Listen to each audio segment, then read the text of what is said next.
Nagbubukas ang pelikula noong 1974 kasama ang isang veterano ng digmaan na nagngangalang Erickson na nakaupo sa isang tren sa subway. Nang sumakay sa tren ang isang dalagang Vietnamese, tinitigan siya ni Erickson na parang may naiisip. Bigla niyang naalala ang nakaraan sa Vietnam War. Pagkatapos ang eksena ay lumipat sa isang flashback sa panahon ng Vietnam War noong 1966, ang isang pangkat ng mga American Scout ay nakakuha ng misyon upang maghanap ng mga lihim na lagusan na ginagamit ng Vietnamese na tinatawag na Viet Cong upang maglunsad ng mga biglaang pag-atake. Isang gabi habang sila ay nasa masukal na kagubatan, nakarinig sila ng pagputok ng kanyan, inobserbahan nila ang mapa at napagtanto na ang mga kalapit na sundalo ay inaatake ng kaaway. Inutusan ni Teniente Riley ang kanyang koponan na makinig sa putok upang malaman kung nasaan ang kalaban at pagkatapos ay ipaalam sa punong tanggapan ang tungkol sa kanilang kasalukuyang lokasyon. Sa oras na yun dahil sa takot ay biglang sinimulan ng isa sa mga sundalo ang pagbaril sa isang sundalong Vietnamese. Dahil dito ay nabunyag ang kanilang kinaroroonan at naalerto ang mga kalaban sa kanilang lokasyon. Di nagtagal ay nagsimulang umulan ng pagsabog, at ilang sundalo ang namatay habang ang iba ay nagkakagulo upang iligtas ang kanilang mga sarili. Samantala, ang private first class na si Max Erickson na nag-iisang nagpapatrolya ay naghahanap ng mapagtataguan nang makarinig siya ng pagsabog sa malapit. Biglang yumanig ang lupa dahilan para mahulog siya sa isang nakatago na lagusan ng Viet Cong kung saan naipit ang kanyang mga paa. Nang dumating ang mga suportang panghimpapawid at nagsimulang umatake sa kalaban, si Erickson ay hindi pa rin makaalis sa lagusan. Lingid sa kanyang kaalaman ay tahimik na lumalapit sa kanya ang isang sundalong Viet na may dalang kutsilyo, ngunit bago pa siya umatake ay nagawang iligtas ni Sergeant Tony si Erickson. Ang mga Amerikano ay muling nagsama-sama at sunod-sunod na pinatay ang mga kalaban. Kinaumagahan, sina Erickson, Tony, at ang kanilang squad na binubuo ni na Corporal Thomas Clark, Private Hatcher, at Sergeant Brownie ay pumunta sa isang kalapit na nayon para sa pansamantalang tirahan. Si Erickson ay naiiba sa kanyang mga kasama dahil mabait siya sa mga lokal na bata, hindi tulad ng kanyang mga kasamahan na naghihinala sa lahat ng tao sa Vietnam. Sa kabila ng maigting na digmaan, pinapanatili ni Erickson ang kanyang pagiging makatao sa pamamagitan ng paggalang sa mga lokal at pag-aalok ng tulong kung kinakailangan. Nang maglaon, pinaalalahanan ng mga sarhento na sina Brownie at Tony ang kanilang mga sundalo ng kahalagahan ng pagsunod sa mga utos ng walang pag-aalinlangan, lalo na't ang kanilang pananatili sa Vietnam ay malapit ng matapos. Gayunpaman sa sandaling yun, ang mga sundalo ng Viet Cong ay nagtatago sa mga palumpong, kasama ang mga lokal na impormante.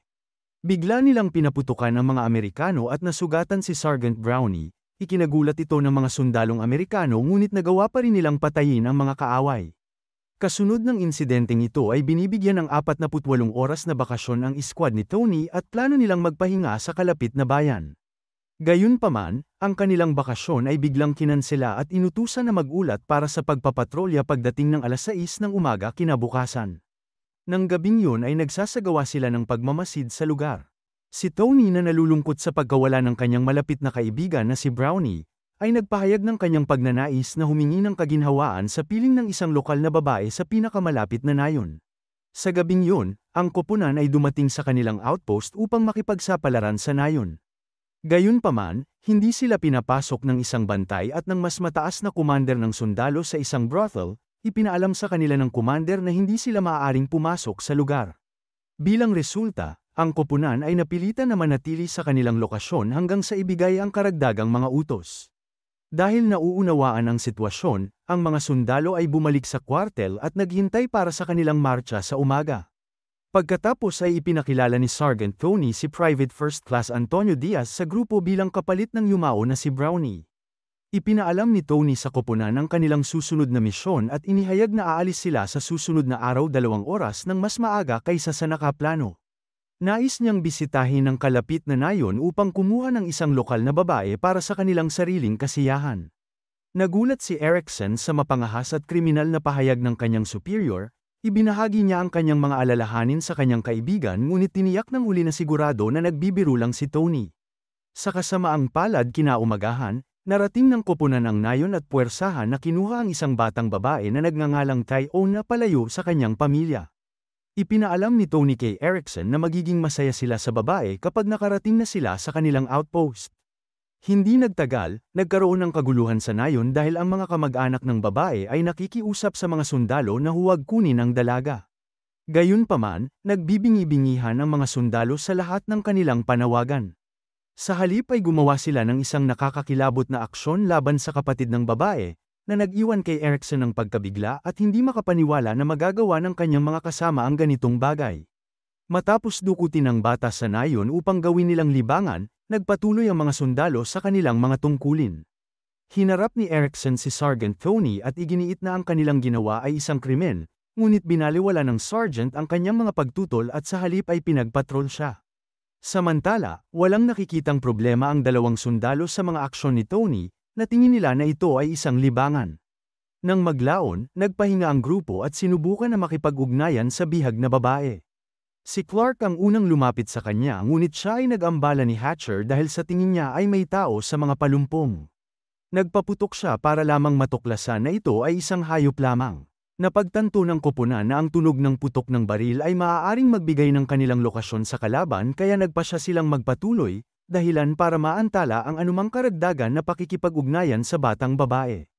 Makalipas ang ilang oras ay nakatagpo sila ng isang abandonado na cabin sa dulo ng kagubatan, at habang sinusuri ni Tony, Clark, at Hatcher ang lugar ay nililinis naman ni Diaz at Erickson ang cabin. Si Diaz ay isang disenteng tao na ayaw abusuhin ng dalaga. Dahil pareho sila ng pananaw, sina Diaz at Erickson ay nag-usap na susuportahan ang isa't isa at gusto nilang matiyak na walang mapipilitan na gumawa ng krimen. Pagkatapos ay nilapitan ni Erickson ang bihag na babae na si Owen, na nagpapakita ng awa at pagmamalasakit sa kanya. Matagumpay niyang nakuha ang kanyang tiwala at nilinis ang kanyang mga sugat. Nang maglaon, nang ang ibang miyembro ng pangkat ay nakabalik na sa cabin, iminungkahi ni Sergeant Tony na kausapin nila ang babae. Itinali niya ang kanyang mga kamay at binanggit ang pagkakasunod-sunod kung kailan papasok ang mga sundalo at pupunta sa babae. Natakot si Erickson sa kanilang plano kaya sinalungat nila ni Diaz ang ideya, at sinabi na hindi sila sasali sa krimen na gagawin nila. Gayunpaman ay nagbanta ang sarhento na tatanggalin sila kung hindi sila susunod, dahil dito ay natakot si Diaz at nag-aatubili na sumang-ayon na gawin ang krimen. Sa sobrang galit ay sinubukan ni Erickson na tulungan ang babae, ngunit tinutukan siya ni Clark ng kutsilyo sa lalamunan at inutusan siyang magbantay. Ang walang magawa na si Erickson ay pinanood na lang ang kanyang mga kasamahan na salakayin ang babae. Kinaumagahan ay dumating ang koponan sa gilid ng burol at pumwesto sa isang tulay ng tren kung saan matatanaw ang isang bodega ng supply ng Vietcong sa isang ilog. Iniwan nila si Owen kasama si Clark sa cabin. Sa kanilang lugar ay nakikita nila ang isang grupo ng mga armadong Vietnamese na nagdadala ng mga pampasabog. Inulat nila ang eksaktong lokasyon sa punong tanggapan at binantayan ang kalaban habang naghahanda para sa kanilang misyon. Maya-maya, ay bumalik sina Erickson at Hatcher sa outpost para muling kumuha ng supply at ng mga granada. Pagdating nila sa cabin ay nag-alinlangan si Clark na manatili kasama ang babae kaya inutusan niya si Erickson na pumalit sa kanya. Nang sila na lang ang naiwan, lubos na naawa si Erickson sa natanggap na pang-aabuso ni Owen, siya ay nanghihina, may mga sugat, masyado siyang pinahirapan ng mga ito. Kinikilabutan siya sa estado nito kaya kinalagan niya ito at inalok ng makakain at maiinom. Pagbalik sa tulay ng Riles, si Sergeant Tony ay nagalit nang bumalik ang kanyang mga tauhan na wala si Erickson kaya inutusan niya si Clark na bumalik sa outpost para sunduin siya. Ang sarhento ay nag-aalala na baka gumawa si Erickson ng bagay na hindi niya magugustuhan.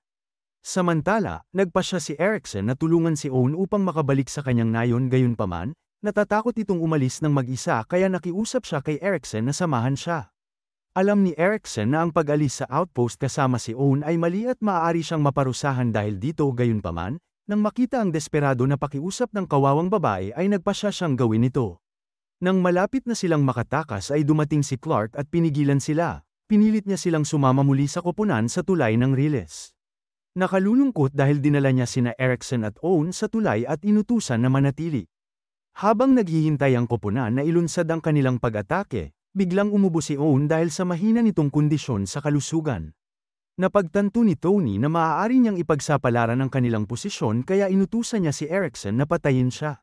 Tumanggi ang ating bida kaya inutusan ng sarhento si Hatcher na gawin ito, ngunit nag-aalangan din siya. Habang papalapit ang mga helicopter sa di kalayuan, agad na inutusan ni Tony si Diaz na patayin ang babae. Dahil sa pagpupumilit ng kanyang senior, nagpasya si Diaz na gawin ang hindi dapat gawin. Sa sandaling yun ay nagpaputok si Erickson sa hangin upang makuha ang atensyon ng Vietcong at matagumpay na napigilan ang pagpatay. Sa sumunod na engkwentro sa pagitan ng mga sundalong Amerikano at Vietnamese, sinaksak ni Clark si Owen ng maraming beses. Nakakalungkot dahil hindi ito napansin ni Erickson dahil masyado siyang nakatutok sa pakikipaglaban sa mga kalaban. Naging kritikal ang sitwasyon habang dinadala ng Vietcong ang mga kanyan sa ilog at sinimula na gawing target ang tulay. Ngunit mahusay na gumanti si Tony at ang kanyang koponan sa pamamagitan ng paggamit ng machine gun para patayin ang mga kalaban ng sunod-sunod. Samantala, bumangon ang isang malubhang na sugatan na si Owen at nagtangka na tumakas papunta sa tulay sa ibaba. Nang mapansin siya ni Tony ay inutusan niya ang koponan na barilin siya. Sinubukan ni Erickson na pigilan sila ngunit pinalo siya ni Tony gamit ang kanyang baril at bumagsak siya. Pagkatapos nito ay binaril ng koponan ang kawawang babae ng maraming beses na pinatay siya sa lugar.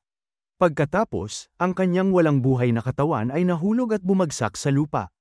Kasunod ng insidente ay sinabihan ni Tony ang kanyang mga tauhan na umalis na sa pinangyarihan, habang si Erickson ay nag-iisa at nanatili sa riles.